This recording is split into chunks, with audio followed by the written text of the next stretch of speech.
Hey guys, welcome to the next episode of the Bionicle Inspiration series, the series where we cover mocks from the community to help you get inspired for something you can be working on in the future, or if you're stuck on something and you need a few tips, this is the show for you.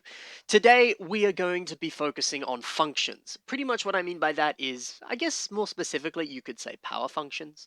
Uh, Using gears and mechanisms and mindstorms and the actual Lego power functions that are called power functions to power your mocks in some way, to give them a slightly cooler edge and look cooler, enhance them in some fashion. So we're going to use three really cool examples from the community to illustrate some really clever ways that you could do that with a mock. And surprisingly, they're quite simple. Because I often look at functions on mocks and just go, can't do that, too difficult, hard, nope. But actually, there's some pretty cool solutions. So let's get started. First mock we have today is Chooser of the Slain by Tyler, also known as Legoholic. Now, Tyler's a fantastic builder. He mainly builds system, but this mock's got a little bit of Bionicle in it today, so we're going to talk a little bit about how that can relate to Bionicle. Anyway, I wanted to talk about the wing design on this. Here's the actual power function before we start. So pretty much it has moving wings, which looks fantastic and flows so fluidly and so well, and combined with that smoke effect, looks really menacing and awesome. This was made for a contest on mock pages ages ago.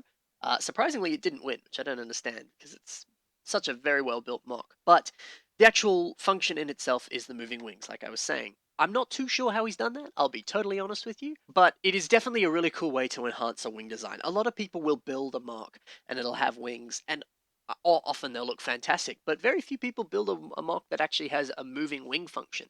And obviously, there aren't enough photos to actually show whether or not the wings are actually attached to the mock, but from what I can see, it looks like the whole wing function itself is sort of hidden behind the actual figure and kind of goes into the base there where a lot of the actual functionality happens. And I think that's a very creative and clever way. If you want to build a mock that's essentially a statue and you don't really care too much about posing it or doing anything with it, you just want to kind of keep it on your shelf and make it look nice.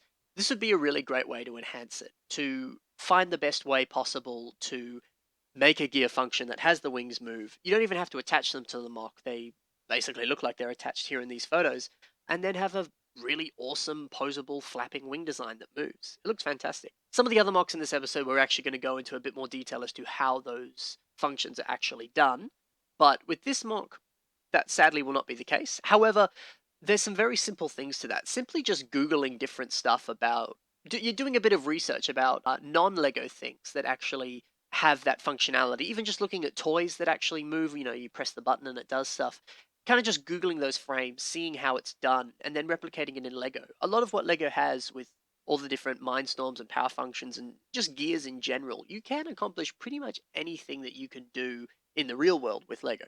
Obviously, size can be an issue, but there's a lot of tutorials online. There's a lot of real life inspiration you could be taking from. So I would definitely say look at that if that's something you're interested in. A side note with the base, as we were talking about it before, Legoholic's done a really good job of just making that base look really pretty and enhancing the mock in a different way. Having the awesome flag design there, which is a great piece use using the sort of Viking dragon tail, I guess you could call it, for a flag. Looks fantastic. And also having a little Viking shield down there really adds a bit more character to this mock and kind of gives you a bit of a backstory. Like Chooser of the Slain is its name. Obviously, it's got some sort of Viking, medieval, angel fantasy sort of vibe to it, and that really enhances it and makes that look so much cooler and adds a lot more character. I also really like the head design there. Again, this is a very heavily. This mock has a lot of system in it, but there's also some nice touches of Bionicle. He's also used some Knight's Kingdom armor and some dragon heads there from other Viking sets, and then obviously the Hordika chest piece there, which looks fantastic and blends very well with everything. A lot of the colors and textures really flow nicely together. So it's good to see how well Tyler was able to use some of these Knight's Kingdom and Bionicle pieces and flow it in with some system, because they flow very nicely together. They very much look like armor, the way the color blocking is used there.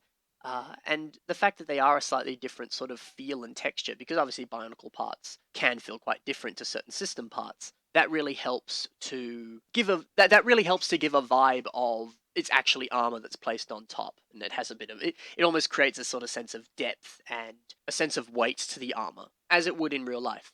So a very fantastic, well-built mock from Tyler here.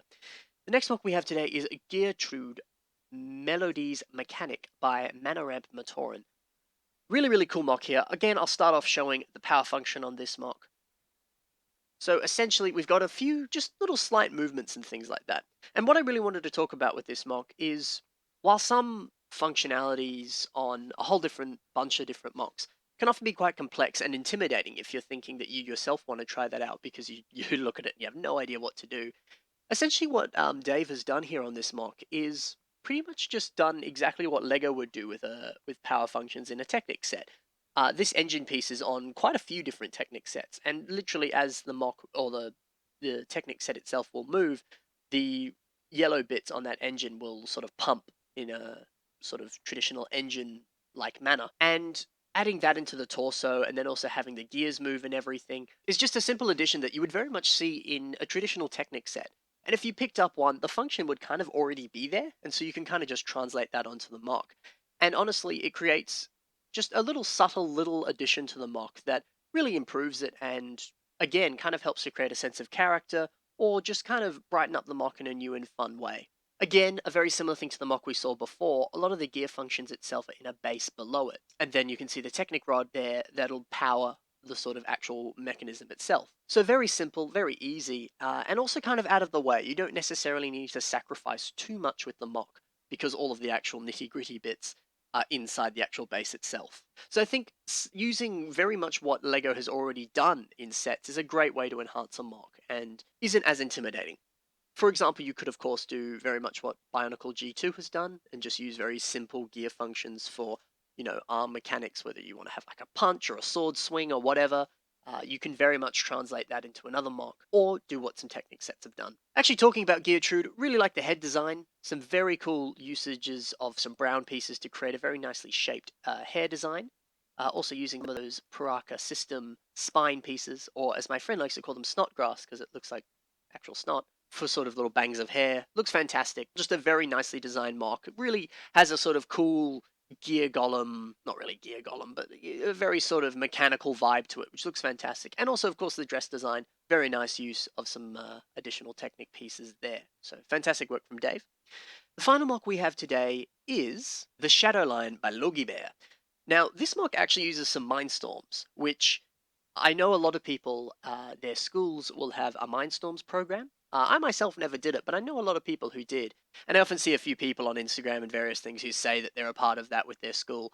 So it would be very helpful to use those skills that you can learn there and then applying that to an actual mock because it's just a very perfect blending of two different things. And also using Mindstorms, you're able to accomplish a lot of things that you actually can't with Technic.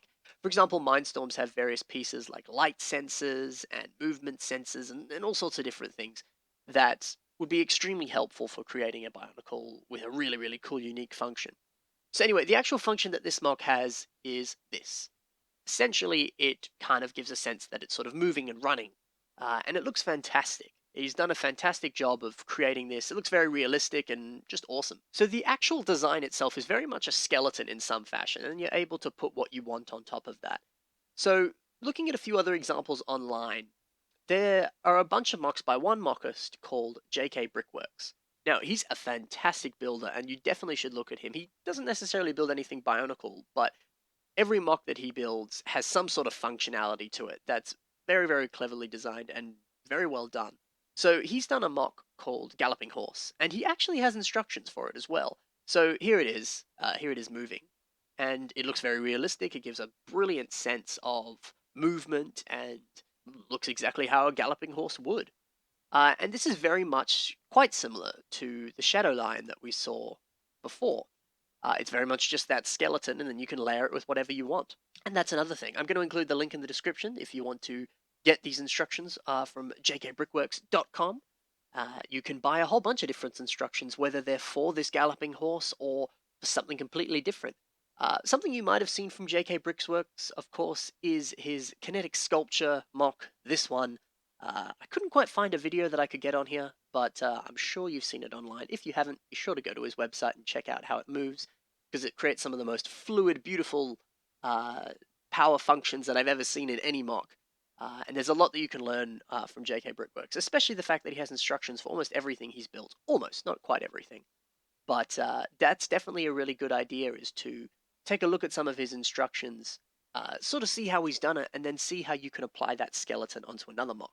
For example, I've seen a bunch of people copy this exact kinetic sculpture and apply it to other things. Like they've changed the bowler to BB-8 and it's Ray pushing it instead, or they've done a classic space version and stuff. So you can very much change the entire skeleton, keep the same skeleton, but change the entire outer layer, I guess. I don't know what word you'd use there. But yeah, going back to the shadow line just to talk a little bit about it, very clever use for an eyepiece there, using a flower piece, kind of getting that little extra bit, because you could have easily just used a stud there, but kind of getting the little extra bit that stud has really gives a nice sort of evil eye, I guess. Also, a very cleverly designed back design there. Looks very nice and animalistic, and overall just very much fits the name Shadow Lion. It looks very menacing and strong, and the gear function there certainly enhances the mock and makes it look much, much cooler. So that is essentially it today for mocks with functions in some fashion.